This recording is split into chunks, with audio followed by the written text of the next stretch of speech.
Hello, everyone. I'd like to welcome you to this webinar. So as you can see, we have 4 experts today who will let us know how you can use digitalization to reduce your costs on PV assets. So I'll stop sharing the screen now so you can get to know each of them. So, well, as always, I know you saw it on the video, but please remember to let us know in the chat box where you're actually joining from. So I'm here with my colleague Marina I'm joining from Madrid.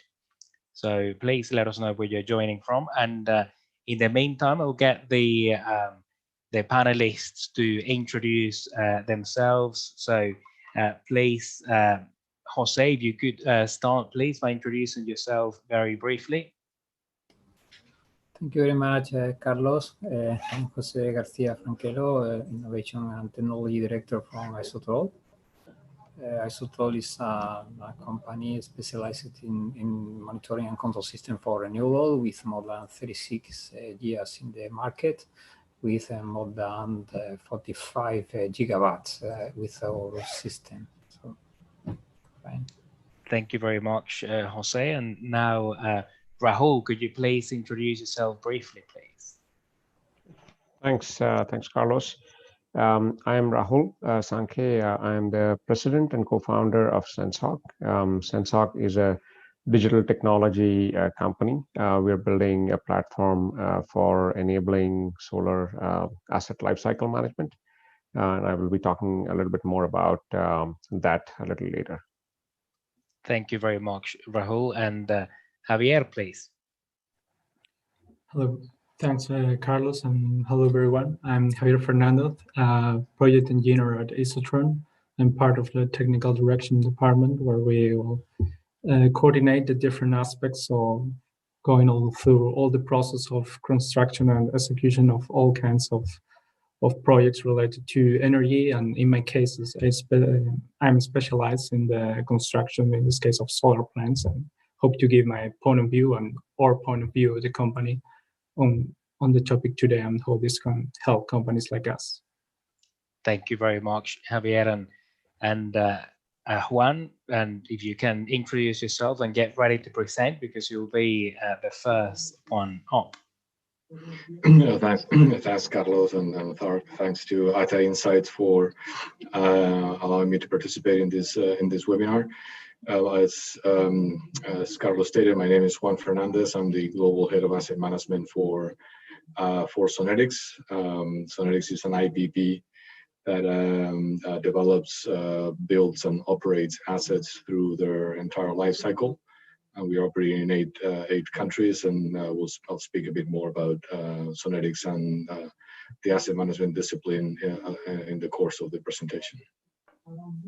Brilliant. Thank you very much, Juan. So, start sharing your screen whenever you are ready and start presenting. In the meantime, I'd like to remind all of you in the audience that you can actually send questions through the Q&A box. So, don't be shy. This is your chance to ask your questions. We'll get them answered after all the presentations are done. Over to you, Juan. Thank you. I hope that everyone can see the screen okay.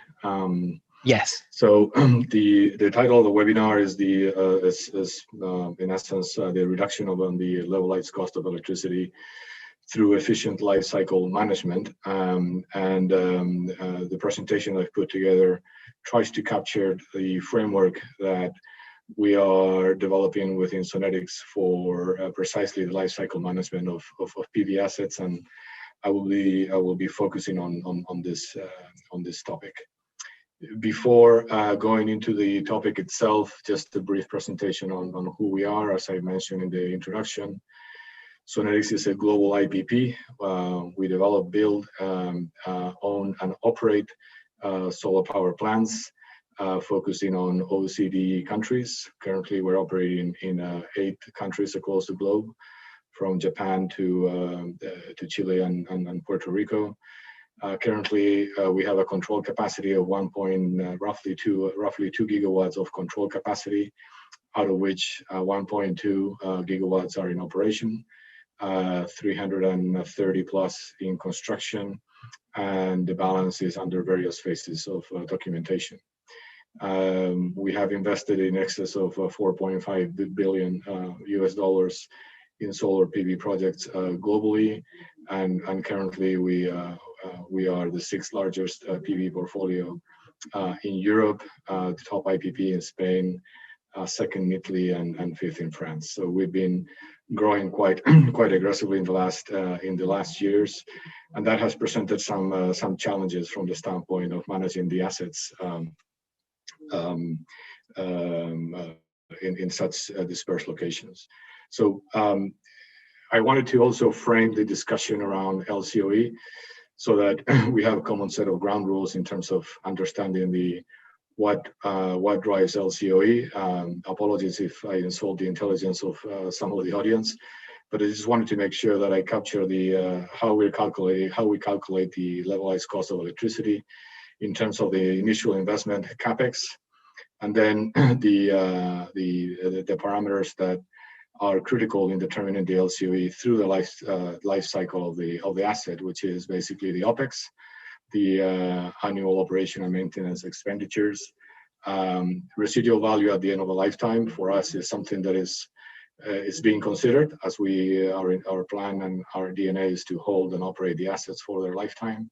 And then, of course, the yield, the production of the asset with its degradation factors embedded in it. So the asset management activity really focuses on those terms of the equation that are in the circle, in the orange circle, and I'll be speaking a little bit more on what are the scope of asset management and why we believe that digitalization is critical in drive efficiencies. So again, I just wanted to borrow a standard definition of asset management from the Institute of Asset Management in the UK. Again, with the idea of framing the way of thinking about assets.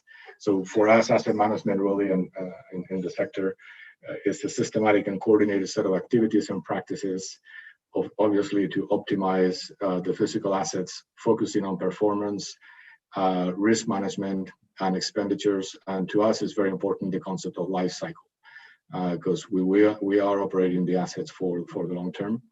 And obviously, all of these activities are aimed at achieving a desired and sustainable outcome. So we, in Sonetics, our mission is to focus, as I mentioned, on risk and health and safety management. And we are in the process of implementing operational excellence across the portfolio. So apologies for the perhaps seemingly busy slide here, but I wanted to also take advantage of what I believe a good piece of work that has been done recently by Solar Power Europe, where the life cycle quality work stream is developing best practice guidelines for EPC, for O&M, and for asset management. And I think it's important that we sort of have a framework of what it really means to manage assets, and we differentiate between the technical asset management scope and the commercial asset management scope. And in the technical asset management, as it's very well word states, it's focused mostly on the technical management of aspects of the technical management of the asset, covering reporting analytics, management of the systems and tools in place, optimization of assets, claim management and insurance and incident management, and a whole host of various scopes that really need to be linked together. There needs to be a common thread, unifying these different scopes that the asset manager faces in managing assets on a daily basis. On the right side, I wanted to highlight what I found a very representative figure of sort of the traditional way of doing asset management, where there was a very linear approach on data flow from the asset to operations and maintenance, to then the asset manager, and eventually all the way to the asset owner. And that is changing, and is changing to a situation thanks to the digitalization, where data and the asset itself is at the center of the stakeholders, and the data generated by the asset is accessible by the different stakeholders at any time through different means of reporting and aggregation and consolidation. A similar picture for commercial asset management, where again, there's a relatively large number of scopes embedded into the discipline, managing anywhere from the technical aspects of loan compliance, billing, invoicing, commercial optimization and contract management of contracts, management of PPAs, management of environmental obligations, which is becoming an increasingly important aspect in PV projects going forward. And again, there must be a common thread that unifies these different scopes to facilitate the management of the asset to an asset manager, so that with all of the disciplines that the asset manager needs to be able to manage, he or she can manage efficiently through the different scope layers. And my closing slide is a very conceptual slide, relatively simplistic approach and view of how we are integrating the different levels of information from the scope of technical asset management and commercial asset management. So when data comes in from the site through the site hardware or interfaces into the various databases for either raw data display for monitoring, operational data through cleansing, data normalization for monitoring or reporting, or the reporting database. All of this information, it needs to be interfaced between different systems. It needs to be normalized. We need to be able to get information that relates into the financials of the asset management, of the asset through the ERP system. Management of health and safety is important. Information generated in the origination or construction phases of the projects needs to be interfaced into the platform that the asset manager will eventually utilize for effectively managing the asset, and various other features that need to be integrated.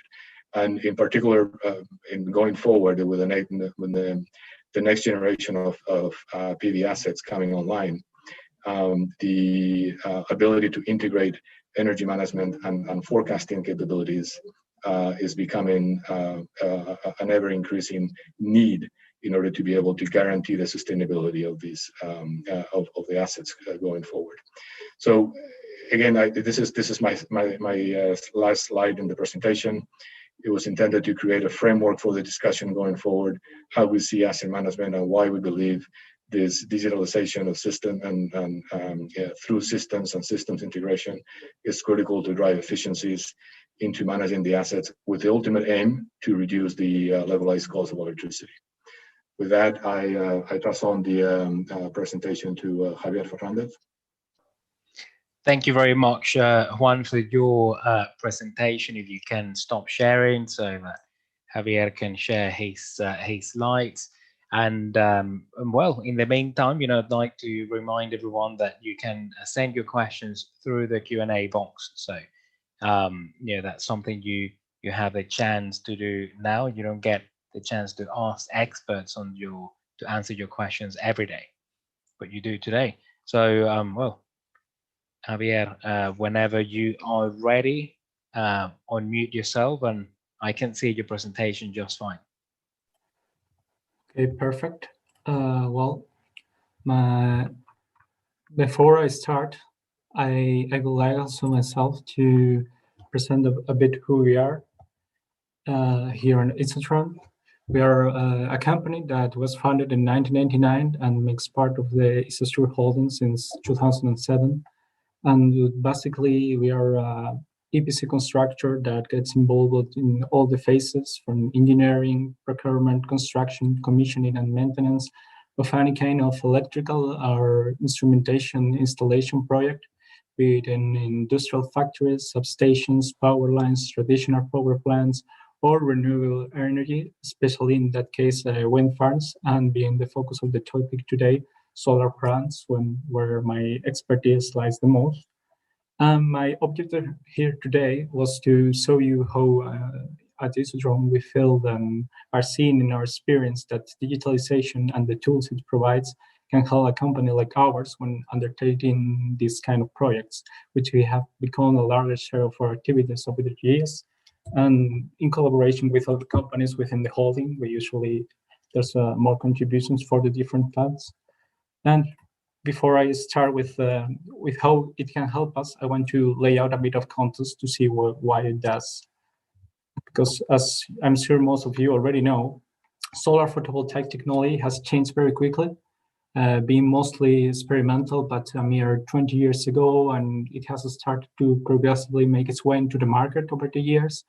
At first, mostly with institutional backing from national or supranational entities, but over time it has evolved, becoming one of the most competitive technologies out there when it comes to electricity production. This has caused the market and the interest in this technology to change and increase mostly, and with it, the kind of plants that are being built. To showcase this change, I wanted to show you here two of the solar projects we have constructed over the years. On the left, we see a small 1 megawatt plant built here in Spain in 2008. Its rated power is on the average of what you will expect at the time, with most plants back then being between a few hundred kilowatts and 2-3 megawatts at most. And they were also relatively simple plants in regards to they usually being mounted over fixed structure more often than not, and have little to no monitorization or presence of other complex auxiliary systems. And then now we move 10 years forward in time, which is not that much in theory, to the example on the right, and we see that the story has changed. Solar plants are not only much more common and numerous, but as we can see in this example, are much, much bigger in size and the rate power. Most of them oscillating nowadays between tens of megawatts up to over 300 megawatts in some cases. So you see the sample here is a bit on the average, in the middle of the current scales. And the plants are not only bigger, but they're usually quite more complex too, because nowadays they implement a lot of auxiliary facilities and amenities to improve its inner workings. And for example, like mobile structures with tracking systems to increase the efficiency of the plant, much more sophisticated and granular monitorization for control and tracking of the health of the plant. Systems even sometimes for reactive compensation or control of the power flow to account for the eager rate of penetration of this kind of technology in the grids. But however, it's remarkable to note that despite all this added size and complexity, the execution periods haven't grown on a similar scale as you can see in the example. And it's indeed the case, because most projects nowadays are executed between 8 to 12 months, which is the same that it used to be back when the comments were much simpler and was much smaller and simpler. The construction of bigger and more numerous plants is a great opportunity for companies like us to extend our activities. But the changes I'm commenting also bring with them an array of new problems, or at least pre-existing problems that are exacerbated with the changes to the model plants. There's a lot of competitiveness of the technology and the market, and which has driven an emphasis on the reduction of the cost and times of execution of the power units that compose the larger plants nowadays. But in spite of this, optimization in certain aspects have become more complex to achieve due to the other changes that come along. For example, the new and more granular monitorization requirements that most of the plants have limit a lot the ability to optimize the plant electrically, due to being unable to oftentimes work cabling and combined section like it was used to be done. And also the earthwork requirements have increased have increased due to mostly the introduction of the nowadays more common tracking system, but also the fact that the plants are bigger and more numerous. Well, it causes the plots where the plants themselves are constructed to be usually less ideal. Even sometimes they are not a singular connected plot, but an array of several nearby ones. And it used to be enough to just do a general clearing and level on the plot in most cases for the smaller plants. But nowadays, we often find ourselves needing to do more extensive yet detailed works with a lot of prior study to meet the requirements while keeping ourselves within the constraints time and resources that we have for a given project. There is also a lot of decentralization of the execution process due to there being more numerous and sophisticated auxiliary systems, and which means that more agents make part of the construction process. And they're also due to the sheer size of the plant, because you often even need several contractors, even for the same task, to be able to cover the whole scope of the plant. This makes something as trivial as can seem to elaborate the usual bi-weekly or monthly progress report a much harder and time-consuming task. Controlling the progress of the project has become more difficult due to the additional independently moving parts, and quite a lot of time, more than we seem, is actually wasted just to communicate a status and progress and different issues that come up between the different members and engines on the project. Tracking execution progress and or accordance to the specifications of the project as it gets built can easily require several people dedicated to it, both back at the office and on site, with the cost associated to that. Not only that, but decentralization increases the rates of having deviations in the project, both in the planning schedule or in the quality of the execution, as I was commenting. And yes, this goes in contrast with the emphasis and the competitiveness I was mentioning at the start, and the emphasis in cost reduction. So, not always, there's still hope, because there's new opportunities too. The solar photovoltaic technology is not the only one that has evolved over the years. And there's new tools available nowadays, like drones, digital platforms, and different kinds of AI analytics and video analytics that, if combined and applied properly, they allow us to tackle some of these problems, in different ways. The opportunities for optimization that we have observed so far or are contemplating in our experience and projections are the three that I listed here, and I will proceed to detail now. First, we have direct task execution that basically consists on replacing the traditional way of doing a certain task by using these new technologies. Especially in this case, this is more related to the use of drones themselves. They can be used, for example, paired with appropriate cameras to execute topographic surveys or thermographic studies at a much faster rate and reduce cost, especially for the larger plants. In our experience, the time and cost can be reduced to as 30-40% comparing to those of the traditional methods. And not only that, but you're able to get more detailed information in some cases, especially for the topographic surveys, as you can have more points of reference. And this information can also be quickly uploaded and be accessible in a digital platform for direct access very quickly. Even if its analysis and the generation of report of results may still take a few days, but it really speeds up the access to the information itself.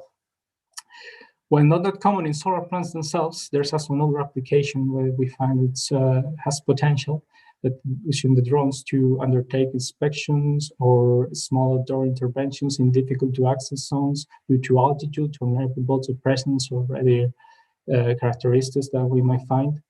These sounds, well, as I said, they are not the most common in the plants themselves.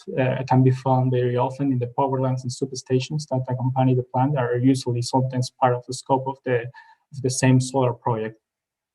With this, we could potentially be saving time and also increasing the safety of the operator, given it about him having to get to the difficult access zone or potentially dangerous. Next, we have the project management part. It's here, these new tools, the most important part we feel is that they allow us to have potentially a live image of the plant that can be updated periodically, daily, or at whatever rate we might feel necessary or reasonable. And this allows to that make visible for a single person, be the project manager or someone else in the project, to keep track of the progress and accordance to the specifications of the project. And the information, it centralizes the information. So the time I mentioned earlier that we are wasting communicated between all the various agents in the project and the members of the teams, it's severely reduced because anyone can access it directly and gather the info they need at a given point in time. And these systems also can allow us to upload potentially the engineering designs or planning progress, which they can later compare to this actual live image of the plant we have digitally, and yeah, make a comparison with between the plant status and the actual status. And then paired with this easier control, this could allow you to have automatic earlier or even automatic detection as the analytics improve of possible deviations, potentially avoiding or at least mitigating their impact and overall saving time and resources, both on the resolution of safe deviations and on the control of the project itself in our experience. This will come especially handy given the tendency for conflict, especially when the same area of equipment has to be intervened by different contractors and the order of the intervention is altered compared especially to the initial planning, as it tends to create a higher risk of mistakes and deviations occurring, whose early detection can prove critical to avoid a notable delay or extra cost. Then last but not least, we have operation and management of the plant, where we feel that digitalization here will allow to have a more sophisticated monitorization of the plant, parallel with the already traditional systems, because it will be able to use this live image of the plant to check the status constantly and even have predictive fault detection of predicting the faults when the faults themselves might occur long before they actually do in different components, passing on all the inputs they have. And this will allow to plan the necessary maintenance activities in a very efficient way, reducing the need for global periodic preventive actions, as we can now direct those actions right where they're really needed. At the same time, it also minimizes the necessity of corrective actions, as potential faults can be addressed quickly, sometimes before they even occur, or at least before the damage extends, not reducing the scope of the intervention. So you can see there's here at Istron, we have seen these few ways that, while maybe don't seem too very numerous, but we feel they can really help improve the quality of our products and also to be able to stay competitive in the current evolving market. With this, I finish my presentation. I would like to thank you all for your attention. I hope you found it useful and enjoyable, and I will proceed to make way now for the following speaker. Thank you. Thank you very much, Javier, for your presentation. If you can stop sharing the screen. So Rahul, who is next, can start sharing his slides and get ready to present. So, I can see that some of you have started asking questions. So, it's good. So, well, send your questions if you have any through the Q&A box. And well, Rahul, whenever you are ready. Yeah, I can see your presentation. Yep. Perfect. Okay, great. Thank you. Thanks a lot, Carlos. So very interesting presentations from Juan and Javier. I'll start with a very quick introduction to Sensoc and what we do. So at Sensoc, we are essentially a technology company where we build software and analytics to solve some of the problems and challenges that Juan and Javier spoke about. So essentially, what we're doing is we're building enterprise asset lifecycle management solution for solar assets. So, which allows you to basically manage the entire life cycle from development through construction through operations of the asset, and helps you sort of digitalize the processes and the data with respect to the asset across all these stages. One of our core capabilities is analysis of drone data.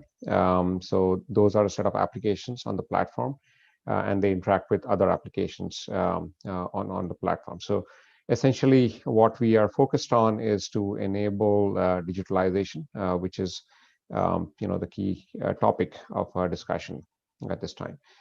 We have several applications that address the development phase using drone data for construction management, for operations management, for example, using thermography with drones, and then document management solutions, ticketing solutions, and mobile apps that allow you to access and manage all this on site. We have, our solution has been used across 15 countries, 400 plus sites for at different stages of the asset life cycle, for a cumulative of 28 gigawatts of assets so far. That's a quick background to who we are. So one of the challenges, and some of these have already been touched upon by Javier and Juan as well, is that you have solar is growing very rapidly. You have increasingly larger size plants, and more dispersed across multiple countries, with multiple data sources for these assets, whether it's the data being collected by the EPC teams, whether it's SCADA systems or drones, with no sort of standard way of actually capturing and organizing this information. All right. So how do you really get around this key challenge? What you really need to do, and there's several things. One is automate processes across the entire life cycle using software and hardware to some extent. You should ideally get all the data related to your solar plants in one place so that you can access, retrieve, and analyze this data using more sophisticated methodologies like machine learning. You need to be able to monitor not just the performance, but also the health of assets over time. And for that, you use different types of condition monitoring sensors. You need the ability to track and isolate different variables that impact asset performance, and hopefully then using all of this information and workflows move from reactive to predictive actions. To be able to do all this, the key is digitalization. And what does digitalization really mean? We are all familiar. It's essentially improving processes that deal with your solar asset by leveraging digital technologies and digitize data. And the way this is done is one of the approaches that is taken is what is known as a digital twin based approach, which puts data at the center. I think Juan already touched upon this aspect, where you go from a linear to a more data-centric or asset-centric approach, where you take all the data that is available with respect to the asset, and then manage your workflow and collaboration around the data, right? Whether it's weather data, SCADA systems, drone data, or in the future, if you have a robotic rover going around the plant, you should be able to take and pull that data into a single platform where it can be integrated and used more effectively. So it is basically an approach that puts data at the heart of this, and helps create what is effectively called a digital twin. I'm sure most of you are familiar with the term digital twin, but I thought it'll be good to just sort of talk about it very quickly. A digital twin is nothing but a software representation or a data organization framework, which allows you to create a virtual model of a physical object. The companies like GE, Siemens, and so on, they have been using the digital twin based approach for equipment like aircraft engines, turbines, equipment, and so on. And it is just more recently that the general industry has been talking about using digital twins in the context of solar and other infrastructure assets. So what is a digital twin in the context of solar? Our definition is that it's essentially a single integrated virtual learning model of a solar PV plant that integrates data from all the sources and preferably becomes better, right, as the asset is designed, built, and operated. So as more data flows into the system, you are able to assimilate that data and use models and techniques like machine learning to improve effectively the representation of the model on the platform, and hence improve performance and reduce LCOE. What are some of the important levers when you think about a digital twin and digitalization? In our opinion, the ability to integrate all asset data is crucial. And Juan also touched upon this in terms of the overall system framework that he spoke about. The ability to take all the data that's available and then organize it and analyze it in an effective way. So integration is key. The second thing that we are trying to do using our approach is digital twin based organization. So you're collecting all this data. How do you really organize this information? So in our opinion, the way we are trying to organize this using the software framework and software applications is by effectively saying that you should be able to attach information to all and specific elements in the digital model and be able to access it on one click of a button. So if you click on a string or a module, you should be able to pull up all the history related to that particular module or string, whether it's performance, whether it's maintenance, whether it's thermography information, or flash test data or string IV curve measurements, right? So this ability to organize information and make it available in this fashion is the sort of digital twin is an important lever, digitalization lever. The third lever aspect, which again Javier touched upon, is that we feel the digitalization starts at the stage of construction itself. So when you talk about asset management, obviously you're talking about an operating asset and managing it over the life cycle. But it is very important to ensure that the asset management and the O&M teams have the right data and to when they take over the asset from construction.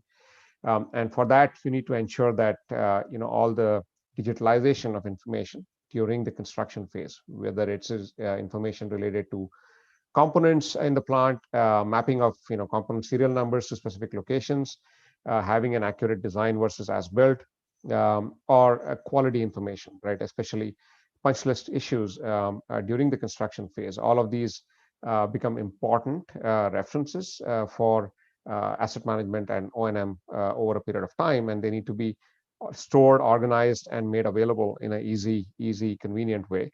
And that's why digitalization of photo processes is an important aspect and lever here. So there are various ways in which you can organize this, but a digital twin based approach essentially what it does, which again Javier touched upon, is essentially create a digital model and then attach all information, whether it's drawings, and design data, layouts, etc., on various layers in the model, and then associating all the data with various components in the digital model. The other important aspect is not just capturing data from drones or AutoCAD files, but also data as work is happening on site, collected by site personnel. So whether it's quality assurance teams, whether it's construction teams that are capturing information, there could be specifications, measurements, etc. All of that, if you can enable through digital tools, mobile apps on tablet or mobile phones, with checklist information and so on, that enables digitalization of the construction phase of the asset, and it sets it up nicely for the O&M phase. Similarly, on the O&M, when you have an asset in operations, you of course have SCADA systems that are monitoring the performance, and that data is collected, tracked extensively at every minute interval. But then there are aspects of data and information that currently is not stored or organized in the right way, especially data related to, let's say, thermography information, or data related to maintenance activities on site. Um, that is an important organization framework, and you need to have the right software tools and applications to enable that. Also, what is most important is that once you have an alarm or an issue identified by let's say the SCADA system, you need to drive actions quickly on site so you can reduce the downtime or reduce the mean time to repair by using the right digital tools, right? So that you can basically have an efficient workflow and process to minimize losses due to any adverse events that happen on site. So among the various benefits of digitalization, one of the parameters that can be impacted effectively is mean time to repair, which with the right sets of mobile tools, apps, and workflow solutions can ensure that you can address and resolve any issues on site very quickly, right? So this is pretty much it from my point of view, and basically digitalization requires the right kind of software and integration of the software applications that can talk to each other in an organized way to drive the necessary impact and effectively reduce LCOE. Thank you. Thank you, Rahul, for your presentation. So, next up we have Jose's presentation. So, Jose, whenever you are ready, get ready to present. And we are, this is the last presentation. I see you have been sending in questions. You have seen almost the entire webinar, so I'd like to ask you actually to fill in a survey we are sharing on the chat box. So you'll be able to hear it now because I was sharing just now. There we go. So yeah, if you could fill in that survey, that'd be great. And without any further delay, please, Jose.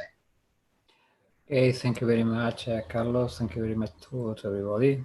I hope that you are seeing correctly the screen. Is it right? Yes, I can see it perfectly.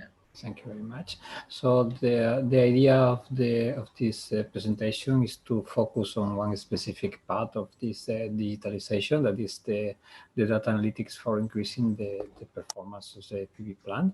And this is important because for this data analytics is basic for the operation cycle, operation maintenance cycle of the plant that can lead to 25 to 30 years. So it's a very large time to focus on that. Is part important component of the EFC, the cost of the energy. Okay, so just a few seconds about Isotrol. We are a technological company based in Spain, focused on renewables. Our monitoring and control system is called the Bluence solution. And right now it's monitoring more than 45 gigawatts in more than 30 countries. So that we have a lot of experience since 1994. So 1884, sorry. So we are 36 years in the market with a long experience with large customers for this. Okay. In this presentation, we see 4 points: the need for the early detection of the problem, what is exactly the advanced SCADA data analytics, what are the main contribution to the PV and mostly to the PV reduction cost, and the conclusions. Yes, also we have seen this in all of the presentation from Juan and so on, Javier. I think that the most important thing is okay. The PV generation is growing. Javier said that before that they are larger and more complex with different technologies. Portfolios are getting mixed, and they need to be combined in a single tools for the asset manager. Control Center provides a huge amount of data, but at the end they are operation-oriented tools. Most of them they are not analytical-oriented. But at the end, there's the need of reduce the operational cost. So the challenge here is how to detect these problems at the PV plants. So the idea is to look for the operational excellence. So where are the problems at the plant? I think there's more than we could list more than 100 different problems that we can face at the PV plant. But these are just samples of the most common ones, that like inverter shutdown, better efficiency problems, tracker blockage, disconnection, soiling, shading, PID, other kind of degradation. The problem with this is that most of them has, in some cases, similar symptoms.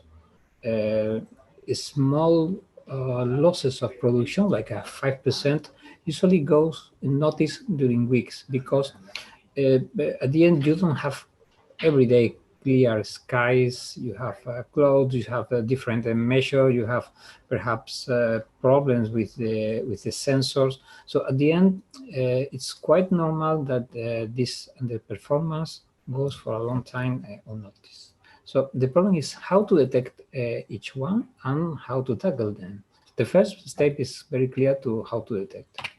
And in this case, the good news is if you take the data from the SCADA, you can see like signatures or even fingerprints for this kind of problems. For instance, a tracker blockage, you can see it's in the screen at the left.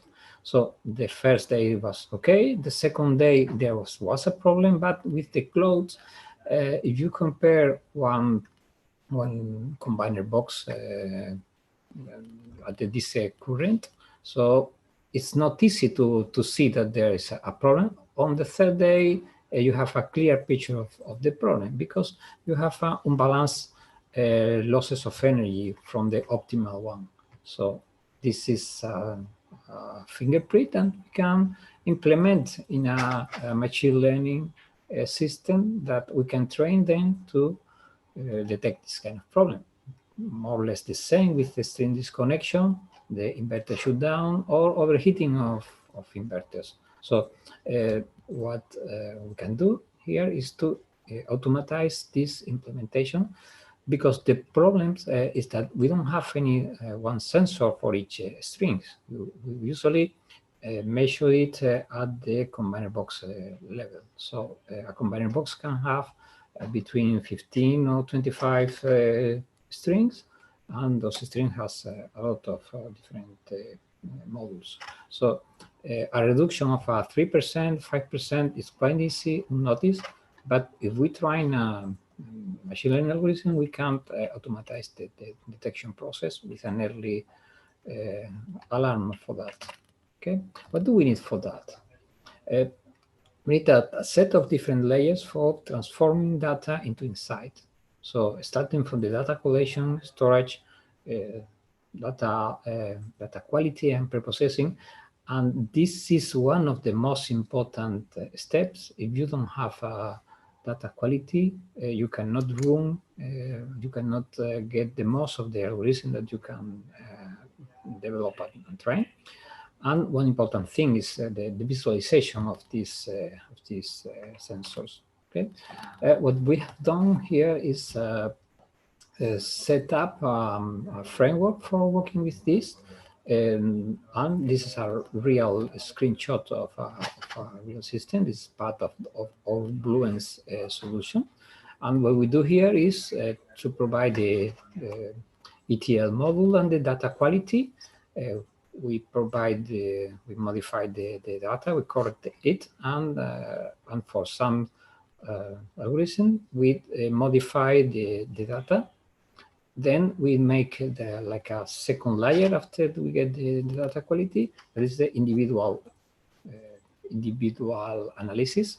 In this kind of analysis, we do alarm analysis and deviation analysis, and pattern and outlier analysis. And this is important to differentiate because while the normal thing is to have an outlier analysis that you compare one inverter with the rest of the inverters in the PV plant or with the different strings, that's the more usually analysis. But what we do also is to provide a model for predicting which are the current or the power or the temperature that should have this specific measure. And this is specifically for each one of the inverters or of the stream boxes. So in this case, we provide a model, and what we detect is when there is an operation out of normality of the normal working area. Then a set of different algorithms can look for specific problems, as we said before, for tracking blockage, for stream disconnection, for even for the problem with the cooling system at the inverters. With all of these first layer of analysis, we combine the next one. The next one is to make the breakdown of the losses that we have. So we predict which are the optimal energy generation that we should have because we have this model, and then we make the breakdown if the problem has been from soiling, has been from tracker blockage, for inverter shutdown or manual stops also. After that, we provide a plant dashboard, and the most important thing, a recommendation engine. So we provide specific recommendation based on the findings of the different algorithms combined from it, because one specific problem can be detected by the out of normality analysis, but also from the alarm analysis of the system. So with all this layered framework, we detect lots of problems in the PV plant. What we get from that is a performance analysis watchdog that is constantly analyzing the problems that we have, usually based on 10 minutes data that we get from the SCADA system, and an early failure detection and recommendation. That's the most important thing, because we provide a specific recommendation for tracker, soiling, track string disconnection, and so on. The main advantage is that you increase the plant performance with early detection, but the most important is that you don't need additional investment. Just with the data that you already have, that you usually didn't use for these goals.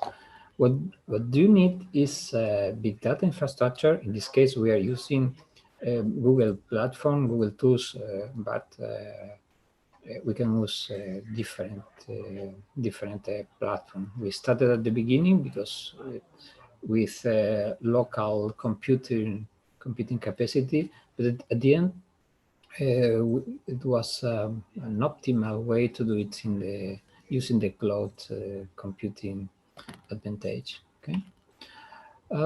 Just a sample of this kind of system is it can detect and propose you alternatives because this is a sample where there was an underperformance in a specific month. It's in April.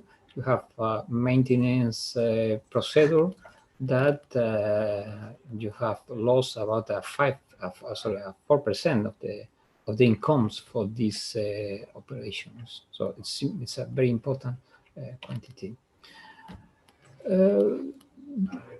One important thing is combining the two approaches that Rahul and also Javier told us about the drones. We are right now working in order to combine these two approaches. So with data analytics, you can combine with the drones in order that drones don't have to go all the plants, but go to the specific problem. So it's more efficient, and you can provide more flight for the drone because you are going to that. At the end, you provide a more precise more accurate recommendation for that. Okay. At the end, the most important, the key aspect of this data analysis is the main goal is to increase the plant performance, profitability, to reduce the cost of energy. For that is critical the early detection of the problems. Data analytics can provide this insight in the early stage of the problem. And one important thing is the rely on experience. So it's very clear that it's not just about the data, but combining the knowledge of the PV sector with the scientific capabilities. So that's the presentation. Thank you very much, and I'll be more than willing to answer any question that may do. So, Carlos, I'll finish. Yeah, you stop sharing, so you have, there we go. Okay, Thank you very much, Jose, for your presentation. So, well, I think, you know, we are pretty much on the hour, but let's, if you all agree, let's take, you know, like 5 minutes or so to answer at least one of the questions. So, I'd say by popular vote, the most popular question seems to be, in this context, what does data normalization mean? I'd say, Jose, that you'd like to take this question. Yes, well, I can answer as much as I can. I think there is a lot of things to be done at the normalization. One of them is the tag of the signal is very clear. But also, if you consider that you have a portfolio, not just a single plant, you have different plants with different countries, with different technologies, is very critical to do this way. Also important thing is to have this the signals and the alarms to be in a homogenized, because if you have different, for instance, inverter manufacturer in your portfolio, if you don't have this normalization process, you'll be lost because it's very difficult to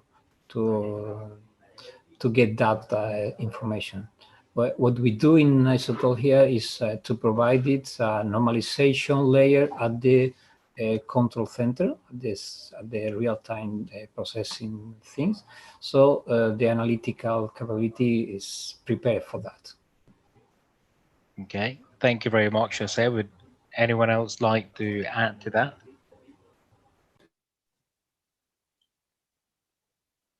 Just a short comment on my side, just to build on what Jose stated. I think as an asset owner, when you have multiple assets located in different locations in the globe, maybe manufactured or built by different EPC providers with perhaps different solutions, although that's not desired, and we're driving to standardization. At the end of the day, you need to make sure that whatever you pull out of the asset is normalized to sort of your business intelligence that you're trying to aggregate at different levels. So you know, things as simple as the nomenclature of the inverters, the nomenclature of the signals coming out of the inverters, or the combiner boxes, or the strings. It is important that all of this is normalized. And then if you take this to an asset management level, it's also important that the different aspects, the different layers of managing an asset from the standpoint of, you know, commercial management. Also, there's normalization. So at the end of the day, when you aggregate information in terms of, you know, different levels of costs from your assets, and you aggregate them, you want to make sure that you are, at the end of the day, comparing apples with apples and not apples with oranges. And that's a big challenge, and one that is a continuous development in terms of onboarding new assets with more complex information coming in from the assets. Thank you very much, Juan. You know, there is one question that came in through the chat, but I think is very pertinent. You know, and is at which level of installed capacity in megawatts you could say that it is worth financially to invest in monitoring and systems and digitalizing a plant fully?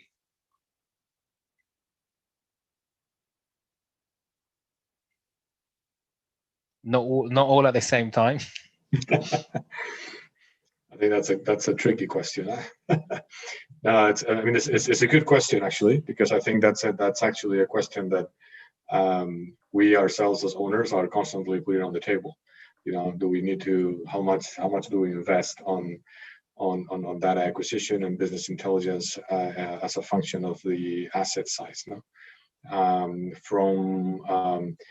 From the information that we're starting to put together on LCOE, frankly, anything above 10 megawatts is starting to pay off significantly. Certainly for 50 megawatts and above, for sure. So I would say at that level, no. And then it depends very much also on what kind of portfolio you own. No, we have a portfolio which is part of the portfolio is made up of relatively small assets, and that adds a significant complexity in management. So there is a decision to normalize the data, to bring in standardized tools to be able to make business decisions around those smaller assets. So it depends very much on ultimately the portfolio that an owner owns, and I think that's fair to say. Okay, well, I think that all of that makes sense. I suppose that the larger the plants, I remember like 10 years ago when you talked about, or 12 years ago, if you talked about 10 megawatts, that was supposed to be a large PV plant. And now, you're talking about 800 megawatts, 8 gigawatt, 500 megawatts even in Europe. So I suppose, you couldn't really manage those plans the same way you manage the smaller ones. You have to rely more on different procedures and tools. Okay, shall we take one? Let's take one last question, and then we close the webinar. So I don't know if there is anything that you'd like to take as a final question.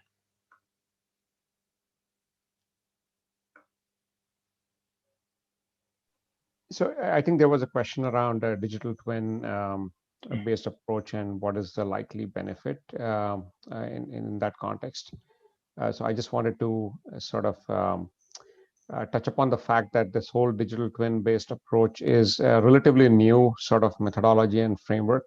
There is, of course, a lot of data that's being collected, but it's not necessarily organized and become available. I think Juan touched upon the entire system framework that is really required to be in place to enable a true digital twin, to get created for every asset. So I think we are still maybe some time away from there. So that's when we'll start potentially seeing benefits of what a digital twin based approach can do. But until then, I think what's important is putting in place the right software systems and tools that allow you to start capturing the data and start building a comprehensive digital twin. Thank you very much, Rahul. And on that note, I'd like to close the webinar. Thank you to everyone who's been with us today. We've had people from all over the world. Remember that you will get an email with the slides and the recording as well. And and thank you to all of you, to all the panelists. I hope that you found the experience interesting as well. I thought it was a very interesting webinar. Thank you. Thanks, Carlos. Thanks to all the participants. Yep.